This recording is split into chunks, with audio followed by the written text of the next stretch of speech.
Following the Civil War, the American economy was expanding rapidly. In the closing decades of the 19th century, production rates were climbing and millions more workers were needed.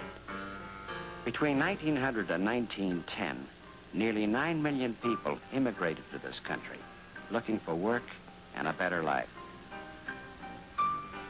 But many also found harsh conditions, long hours, low wages. The work was tough and dangerous.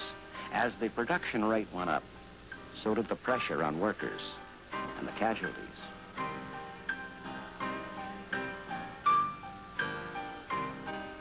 Railway workers had one of the most dangerous jobs.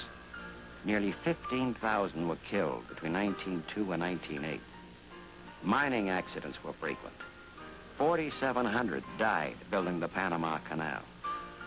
In a single Pennsylvania county, 526 workers were killed in 1 year. There were few government rules covering safety and health, and workers had few rights. There was no legal protection for unions. When workers did organize against these harsh conditions, their strikes were usually broken by the company, sometimes with the aid of hired police or government troops. Outraged journalists and social reformers began to support workers' efforts to organize.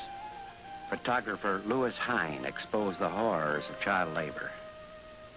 Novelist Upton Sinclair, in his classic work, The Jungle, described the brutal lives of Chicago's stockyard workers. He said, "I wish to frighten the country by a picture of what its industrial masters are doing to their victims." Exposés like these finally led the government to create the first agencies to protect workers. Woodrow Wilson won labor support by agreeing to improve safety in the workplace. In 1913, the Department of Labor was established. Pressure for change was often finally effective only after a major tragedy. After 361 men died in the Monongah mine disaster of 1907, the Bureau of Mines was set up to supervise mine safety. Gradually, industry began to regulate itself in what is known as the Voluntary Safety Movement. The National Safety Council, founded in 1913, set voluntary guidelines for safety engineering and better working practices. Companies put guards around dangerous machinery, set up first aid stations, and began safety classes. But safety education stressed that most accidents were the workers' own fault. This film, made by the National Association of Manufacturers in 1911, was one of many that singled out workers' carelessness as a cause of disaster.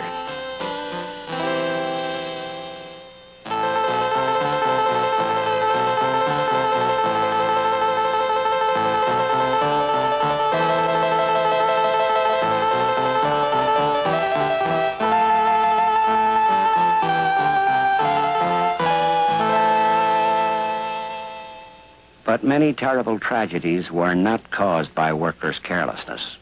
The same year that film was made, a fire burned the Triangle Shirtwaist Factory in New York. Because many of the exits were locked, 146 people, mostly young immigrant women, died.